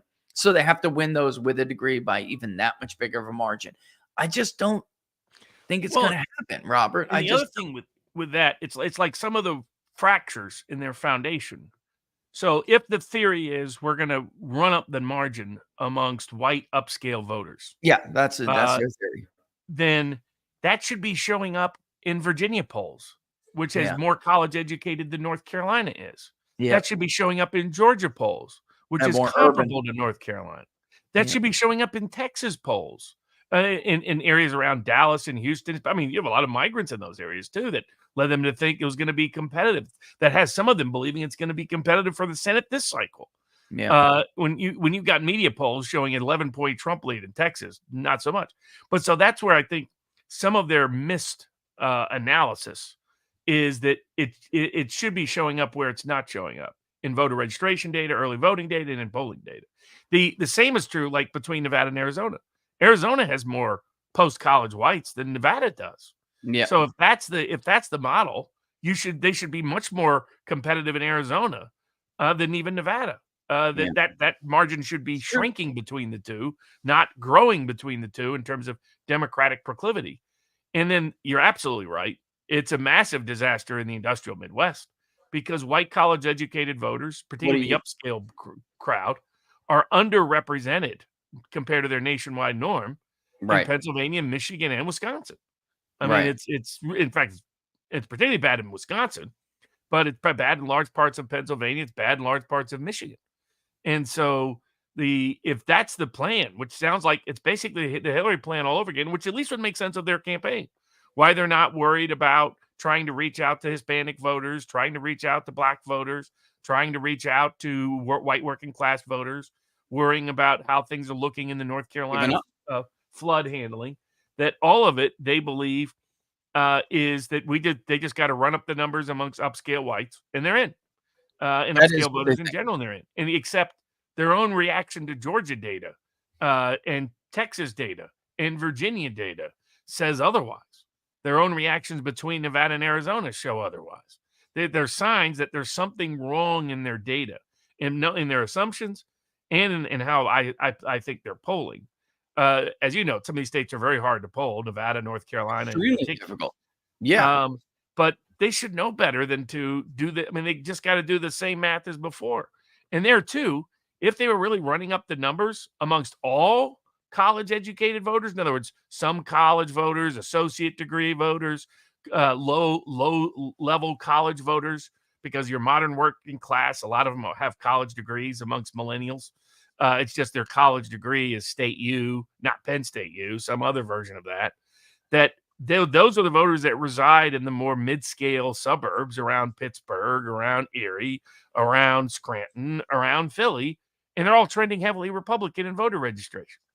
So that shouldn't be happening if they're gonna. What they're doing is they're projecting that they're people like them, upscale, Of course white, they are. super educated voter is much bigger than it actually is as a part of the electorate, and can by itself dictate the outcomes, which is why they're doing so many Cheney ads and Cheney get-togethers and Cheney meetings, Yeah. and events. That's why the focus on upscale podcasts and upscale media networks. That's why the focus on very generic advertising. The advertising lacks any specifics. It looks like a generic ad for a Democrat from the 1990s running for Senate. I mean, your hair is indistinguishable. You can't get anything away. So I mean, at least that explains it. But that explains why they're in for a massive, massive, massive miss. I just did like a little exercise just to see what it would take. So in Michigan, because she's doing so poorly with the white working class in the state of Michigan, I have to make it 60.1% female and Democrat +7 in order for her to be about 0.4 behind Donald Trump. Like, so I was trying to get them like tied. All right. So that's just among the white vote. How would I have to model the electorate to get her tied with Donald Trump among white voters in Michigan? That's insane. I mean, 60% female and D +7. That's what, I mean, that's folks. That means he's winning the white vote by about 10 points, or a little. I mean, that's it. Honestly, these states are still very white, folks. So if he is at 15%, 14% with black voters in the state, and I'm trying to be conservative here because I got to tell you, this is supposed to have vanished by now. Like the increased support among non-whites, I've seen it in polling before, and it doesn't materialize on election day. But by like August, you start to see it fade. And then by September, it's like, much lower back to the normal historic levels. By October 7th, it's gone. And it's back to where it's going to be on election day normally. And that's it. 8, 9, 10%, 12%. This is crazy. He's still pulling like 15, 17% off the bat without undecideds. So it would not shock me at all if he really did get 20% of the black vote. I'm going to just say this out loud right now. If he did, I would say, yeah, we should have believed the way that him. would show up, you won't see it everywhere because what they identify as black precincts are urban low-income black precincts. It's going to come where out. it would show up there is rather than 97% Democratic, it's 91, 90, yes. 89, 88. But in the burbs, that's where it'll show up there. But in the burbs and the rurals, yeah, no, you'll see it in some rural precincts, rural counties as well. The other place where this shows up is mixed precincts, where you can kind of project, but it's harder to, like, a lot of the black vote, they miss when they say, oh, a poll that shows 15% is insane. That's because they don't count effectively when they're looking at precinct data, black voters who live in integrated areas. And these are voters that are disproportionately not democratically aligned. So when you only look at low-income urban black precincts and rural black precincts to measure the black vote, you're not going to get a perfect understanding of the full black vote. Those are in those precincts, you should see high, if Democrats going to do well, high turnout, number one. And number two, you should have numbers. I mean, Obama got 99.5% in those precincts, right? I mean, it was insane. It was 99-1. There were several where it was 100-0. And other people are like, oh, that can't be accurate. It's like, well, if you know those precincts under the circumstances, it's accurate. If so you know it's accurate. Yeah. If you're Trump, you're just looking at high single digits in those precincts. And that means you're getting more like 15, 20, 25 in those areas that are more integrated. And that will get you to close to 20% of the black vote. Oh, I was going to do some of the questions, and then I got to hop. I was going to say, let's do it at a normal time today so we don't have to leave the kids like chilling. Okay. All right. And then, you know what, guys, stay tuned and I'll give you I was going to give Robert Philly real quick, but let's do some questions. While he's answering some, maybe I'll be able to peek at it.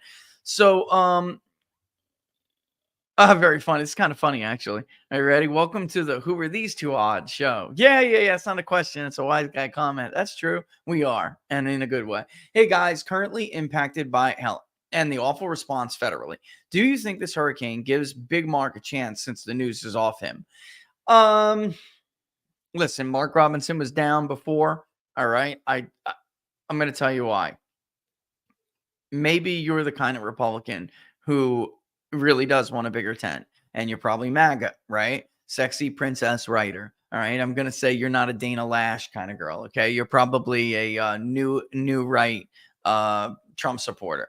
So you really do want a bigger tent. And this, like what one guy from North Carolina, he's in politics, told me, the political unicorn, the black Southern Republican, right? You're sincere when you say that, right? They're not. Though these guys in Raleigh, Durham, they're full of shit. Country club Republicans, Southern country club Republicans are uncomfortable with the idea of a black man running their state.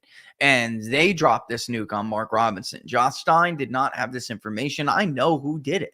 All right. So it will be public at some point when it doesn't cause a bomb that could literally screw up the state before the election. So I'm not going to talk much more about it, but they didn't want a black man running the state. I'm sorry I have to tell you that, but especially if it's not a Tim Scott kind of guy, where they feel like he's one of the, he's controllable and he's one of them. Really, he's one of them. And that, he'll operate within the realm that makes them comfortable. Mark Robinson's not that guy. They're scared to death of a guy like that. And they do not want their party, which they view as their party, and messing up their bureaucracy, which in North Carolina, Robert, you got to give them credit. They did a great job making the governor's office pretty much a eunuch, the office of a eunuch.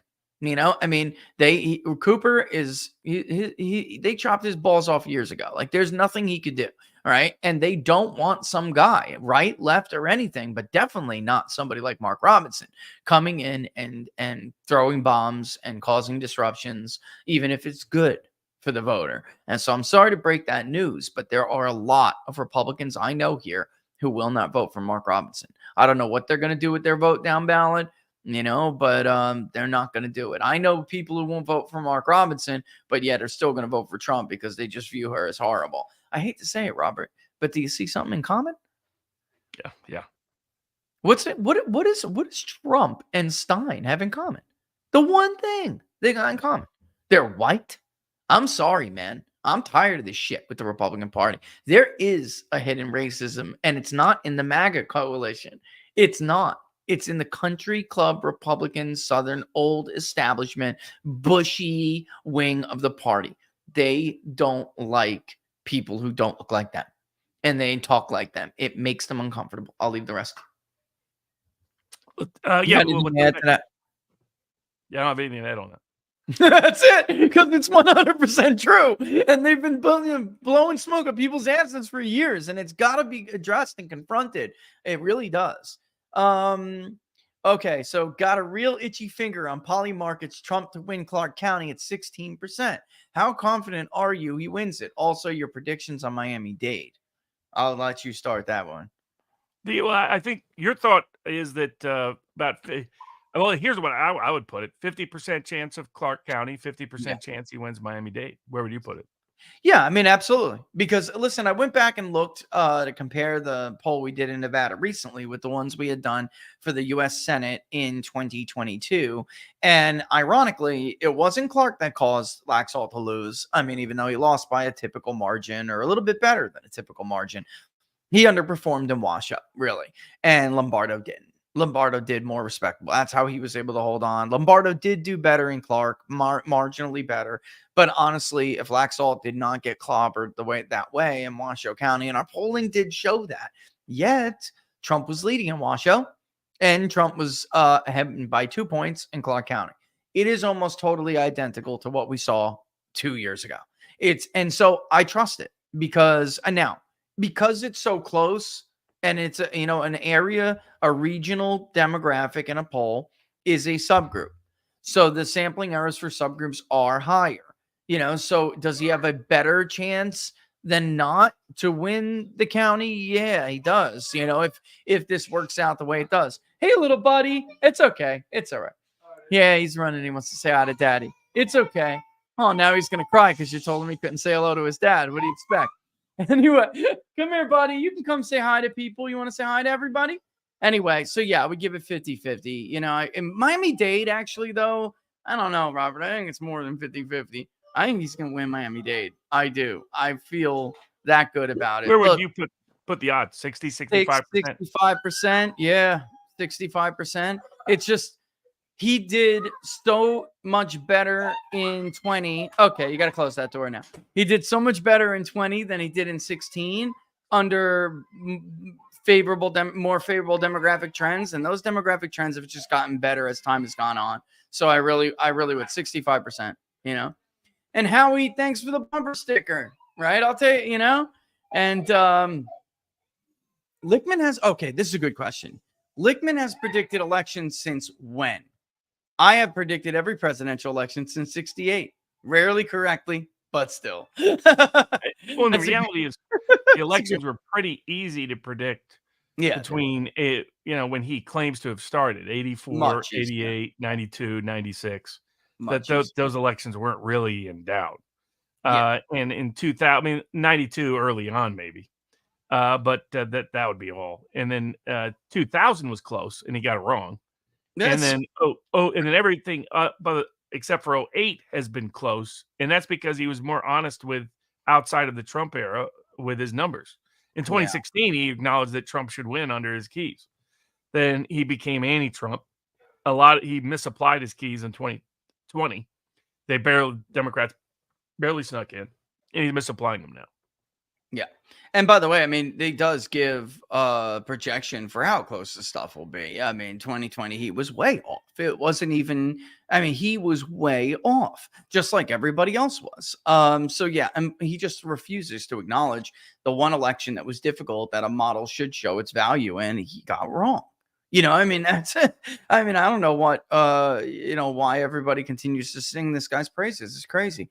Will hurricane damage cost Trump North Carolina or Florida, since damage is primarily in red areas? Look, man, I'll just say this.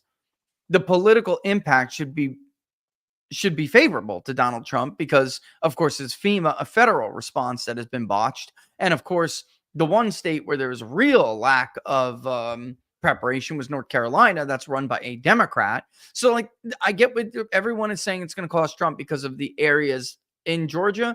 That's not really true. It's not. It's not that it hit red areas more. In North Carolina, of course, we're talking about Western North Carolina. Well, what else is in Western North Carolina? Two very big blue areas, right? So it's not just, and by the way, Asheville is blue. Okay. It is a bunch of liberal rich people who retire there. The surrounding area, of course, well, maybe not because they live up on the mountains where that doesn't affect them. The water runs downhill to the little folk. All right. So, but I've seen this and heard this before, Robert, these huge storms that hit Florida, 2 decades I was there, smashed into the panhandle, and Bay County came out and gave them 40,000 net vote margin. People want to vote, they're going to vote. They're going to vote for you. I really do believe that. What say you? Yeah, I think you know this better than I, but the Florida example and others say that it won't negatively impact Trump. Give me a minute and you could say hello to people, okay? Let's read the next question. The net effect. There's 8 questions about the storms. No matter what the polls show, I will never believe Trump can win. The Democrats are too good at cheating. What do you say to that when people say that? I've got things that I say to it as well, but what do you say? Here it is right here. Yeah, I'm not as worried about that. What's up, little buddy? Well, again, if they were going to be able to cheat a lot, it'd be showing up in the mail-in voting and the voter registration. So that's my point. Yeah, we are not seeing the numbers that we saw in Pennsylvania. We're not seeing the numbers that we saw in North Carolina. And it's if you think that they cheated in 2020, then you would have to believe that they're way behind on their cheating metric for this year, because they're way behind the numbers that we had seen that were posted in 2020. There's also, again, the trends that Robert and I are talking about in voter registration suggest something that a lot of people are missing. It's going to be harder to cheat. It's going to be a bigger margin that you have to overcome. Unless, again, you think that these people who have come out, walked across broken glass to vote for Trump twice. And by the way, new ones who will do it for the first time, they're not going to do it. They're not going to. So again, like, what is more predictive, past human behavior or polling that has been off? I'm sorry, it's my industry, but you really have to think about it like this. Pepper says, I'm confident on the swing states. What other states? Okay, this one I'll give you because this is one that you absolutely think is going to happen. What other states should people look for if if Trump, does get them? Which ones are going to go? Yeah, I think that the states that Trump has the best chance at that right now are seen as outside of the likely is the states she lists except for New Jersey and New York and Colorado. Just too So much. Yeah. yeah, New Hampshire, Virginia, New Mexico, Maine, and Minnesota.